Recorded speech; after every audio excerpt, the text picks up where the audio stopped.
Friends, இன்னைக்கு நம்ம பண்ண போகிறது கொள்ளு கடையிறது. அப்படியே ரசத்தையும் பண்ணலாம். கொள்ளு கடைஞ்சிட்டு அதில் வேக வச்ச தண்ணி எடுத்து அது ரசம் பண்ணுறது இப்போ பார்க்க போகிறோம். முதல்ல இதை வறுக்க போகிறோம். வெறும் கடாயில் அதில் வறுக்க போகிறோம்.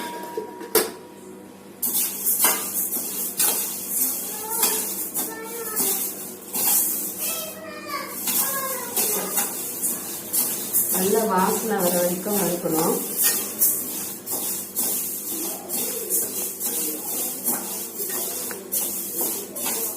ஸ்லோவா வச்சே வருங்க.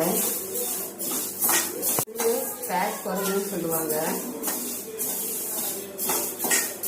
ஆனால் வாரத்துக்கு ஒரு நாள் யூஸ் பண்ணால் நல்லது தான்.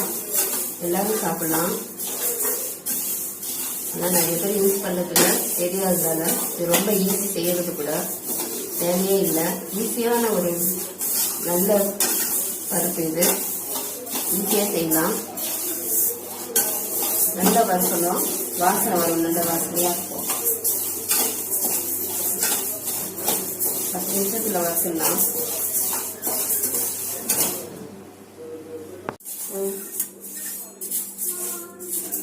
வறுத்தாச்சு. இப்போ நல்லா வாசனை வந்துடுச்சு. போதும், இப்படி வறுத்தாலே கருகாமல் பார்த்துக்குங்க.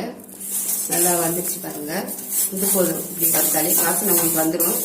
இது வந்துடுச்சு. இப்போ நம்ம இதை ஊற வைக்க போகிறோம். ஆஃப் பண்ணிட்டு ஊற வைக்கிறேன். 4 பேருக்கு இதில் பாதி, 1/4 கிலோவில் பாதி போடுறேன். பாதி போட்டு நைட்டு போட்டு வச்சிடணும். ஊற வச்சிடணும். ஊற வச்சாதான் காலையில் செய்யறதுக்கு சரியா இருக்கும். ஊற வச்சிடணும். நேற்று தண்ணி போட்டு ஊற வச்சோம்ல, அது வந்து நேற்று கழுவிட்டு, நேற்று 2 தண்ணி கழுவிட்டு ஊற வச்சிருக்கேன். ஊற வச்சதை பாருங்கள். இப்படி கலராக தான் இருக்கும் கொஞ்சம். அப்புறமா குட்டி சின்ன குக்கரில் பாருங்கள், ஒரு 7-8 மிளகா, 7-8 மிளகா, 3 தக்காளி போடுறேன். போட்டு அப்படியே போட்டுடலாம்.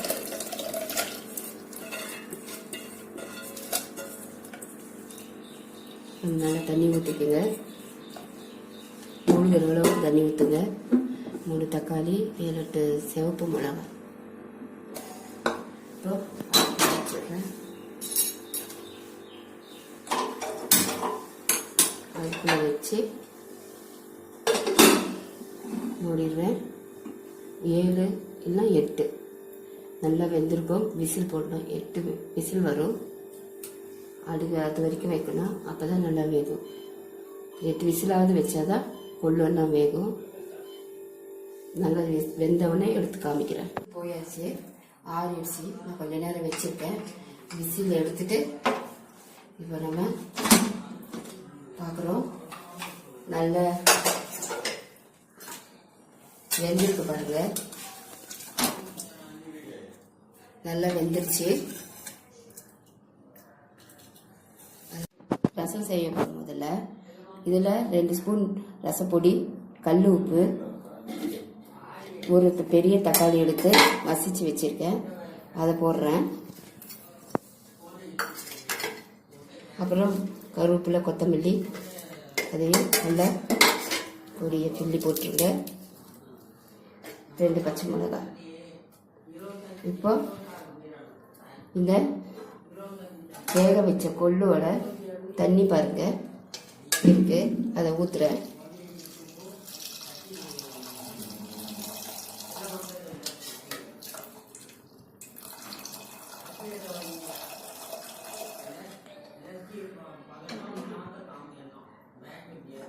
நல்லா இதில் ஊற்றிட்டு புளி கரைச்சி வச்சுருக்கேன். ஒரு எலுமிச்சங்காய் அளவு புளியை கரைச்சி வச்சுருக்கேன். அதையும் வடிகட்டி வச்சுருக்கேன். அதையும் இதில் ஊற்றுறேன்.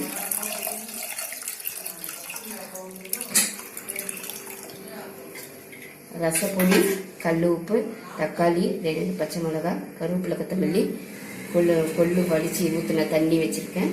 அதில் ஊற்றிட்டேன். அந்த தண்ணியை கொஞ்சம் புளியை கரைச்சி எடுத்து கலக்கிடணும். நீங்கள் கொஞ்சம் உப்பை டேஸ்ட் பார்த்துக்கோங்க. கல் உப்பு போட்டால் நல்லாயிருக்கும். அப்படியே எடுத்து அடுப்பில் வச்சுக்கணும். ஆஃப் பண்ணி இப்போ நம்ம கொள்ளு கடையிறதுக்காக செய்யலாம்.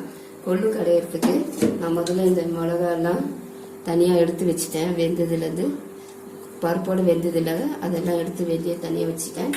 அதை வந்து அரைச்சி நம்ம இது போல் ஜல்லடியில் வடிகட்டுறதுக்காக இப்போ நம்ம இந்த கொள்ளை தக்காளி வெந்திருக்கு. நல்லா வெந்திருக்கு பாருங்கள். தக்காளியும் இதுதான் இப்போ மிக்சியில் போட்டுக்கிறேன். ஜாரில் இது நல்லா வெந்திருக்கும் பாருங்க.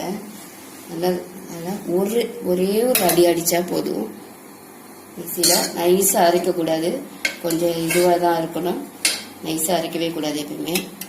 எதுவுமே நல்லா வெந்திருக்கு. ஒரே ஒரு சுத்து போதும்.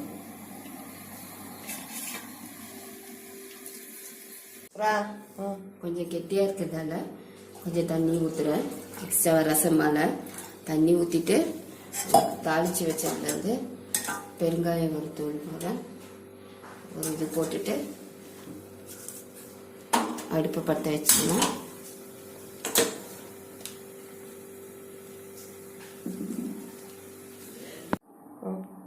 ஆஃப் பண்ணிடுறேன். இப்போ தால் கூட ரெடி ஆயிடுச்சு. நான் மிக்சியில் அரைச்சிட்டேன். ஒரே ஒரு சுற்று தான் சுற்றினேன். நைஸாக அரைக்கக்கூடாது. பாருங்கள் தெரியும். இப்படி தான் பருப்பா நல்லாயிருக்கும். நல்லா மசிஞ்சிருச்சு. அப்புறமா அந்த மிளகாவை அரைச்சி இப்படி வடிகட்டி எடுத்துருக்கேன். இப்படி திப்பியாக வரும். அதை தூக்கி போட்டுடலாம்.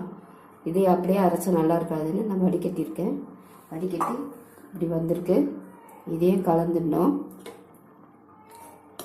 மிளகா அதிலே வெந்ததால் நம்மளுக்கு எவ்வளோ காரம் வேணுமோ கல் உப்பு போட்டு தான் அரைச்சிருக்கேன்.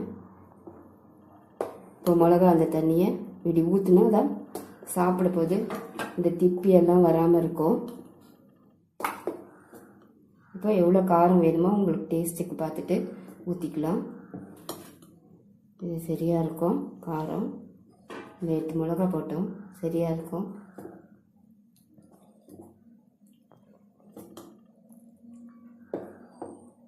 பாருங்கள் இதில் கலந்துடும். அவ்வளோதான்.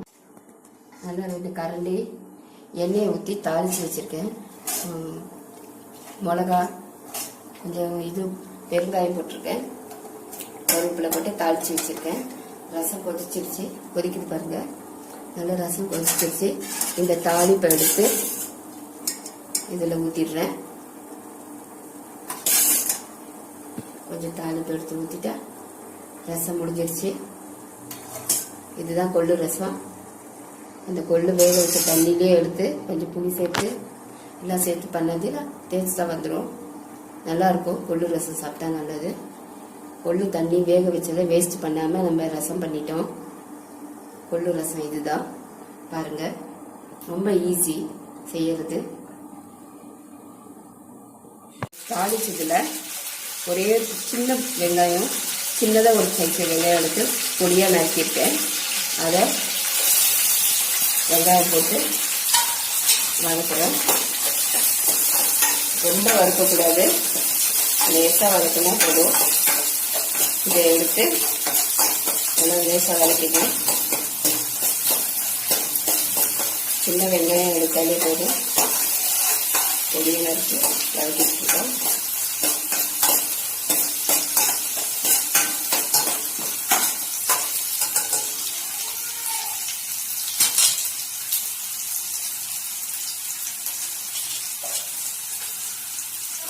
வதங்கிடுச்சு. போதும். இது வதக்கிடுச்சு பாருங்க. நான் இப்போ இதை எடுத்து இந்த கொள்ளு பருப்பில் போட்டுடுறேன்.